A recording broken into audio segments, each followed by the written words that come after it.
34 साल बाद हमारी एजुकेशन पॉलिसीज़ में चेंजेस आए हैं। चलिए इन्हें समझते हैं। जैसा कि आपको पता ही है, पहले हमारा सिस्टम 10+2 का था।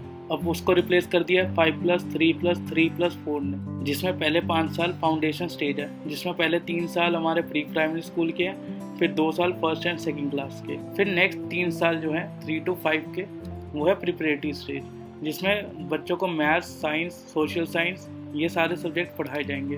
फिर नेक्स्ट 3 साल है मिडिल स्टेज, जो कि है 6 to 8 क्लास।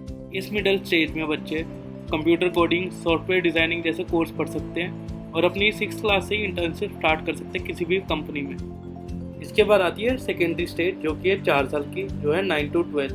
इसमें सेमेस्टर वाइज पेपर होंगे। एक साल में 2 सेमेस्टर होते हैं, मतलब आपको एक साल में 2 बार पेपर देने पड़ेंगे। स्ट्रीम सिस्टम को हटा दिया गया है।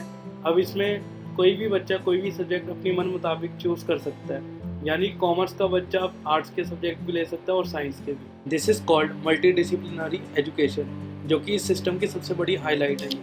Now let's come to multi entry and multi exit point. इस पॉलिसी का सबसे बड़ा फ़ायदा यही है कि कोई भी स्टूडेंट अगर किसी भी कारणवश अपनी पढ़ाई बीच में छोड़ देता है तो उसको सर्टिफिकेशन ज़रूर मिलेगा। अगर वो 1 साल में छोड़ता है तो उसको सर्टिफिकेट मिलेगा। अगर वो 2 साल की पढ़ाई कंप्लीट करके छोड़ता है तो उसको डिप्लोमा कोर्स की डिग्री मिलेगी। अगर 3 साल की पढ़ाई करके छोड़ता है तो उसको बैचलर्स डिग्री मिलेगी। जब वो 4 साल कंप्लीट करके छोड़ेगा तो उसको बैचलर डिग्री के साथ एक रिसर्च की डिग्री भी मिलेगी। देयरफॉर इन सब चीज़ों को मैनेज करने के लिए एक एकेडमिक बैंक बनाया जा रहा है, जिसमें स्टूडेंट्स के सारे स्कोर सेफ रहेंगे और जब भी कोई स्टूडेंट जहाँ से भी वो पढ़ाई छोड़ता है तो वो वहीं से ही रिज्यूम कर सकता है। और इन सब चीज़ों को मैनेज करने के लिए अब सरकार ने सिंगल रेगुलेटर बना दिया, जो कि है HECI, higher education commission of India. इस सिस्टम के तहत अब वोकेशनल एजुकेशन पर ज़्यादा ध्यान दिया जाएगा, यानी कि बच्चे 6 क्लास से ही पोइट्री और कोडिंग जैसे सब्जेक्ट पढ़ सकते हैं।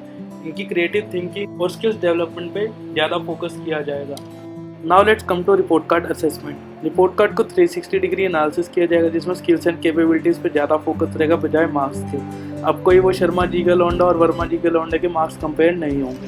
अब हम आ जाते हैं बोर्ड एग्जाम पे। बोर्ड एग्जाम दोबारा से रीडिज़ाइन किए गए हैं, जिसमें मोर फोकस होगा स्किल्स पे बजाय थियोरेटिकल नॉलेज पे, और संभावना है कि अब पेपर सेमेस्टर वाइज ही होंगे।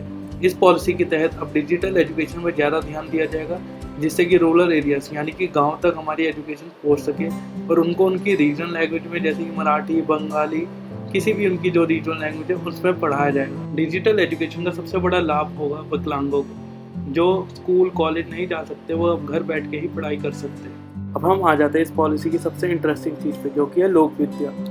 लोक विद्या का मतलब है education on our cultures and heritage, यानी कि इंडियन ट्रेडिशन और कल्चर के बारे में पढ़ाया जाएगा, यानी जो हमारे देश की संस्कृति है अब उसके बारे में भी बच्चों को नॉलेज दी जाएगी, जिससे कि जो हमारे देश की संस्कृति है वो बची रहे और ये प्रमोट हो पूरे विश्व में। इस पॉलिसी के अंतर्गत national higher education bill pass किया जाने वाला है, जिसके तहत हर इंस्टीट्यूशन को एक नियमित फीस ही चार्ज करनी पड़ेगी। और सबसे आखिरी बात, जो कि एक्सपेंशन, 2030 तक हर डिस्ट्रिक्ट में कम से कम एक मल्टी डिसिप्लिनरी इंस्टीट्यूट होगा और 2040 तक most of the institute will be multi disciplinary. Thank you so much for watching.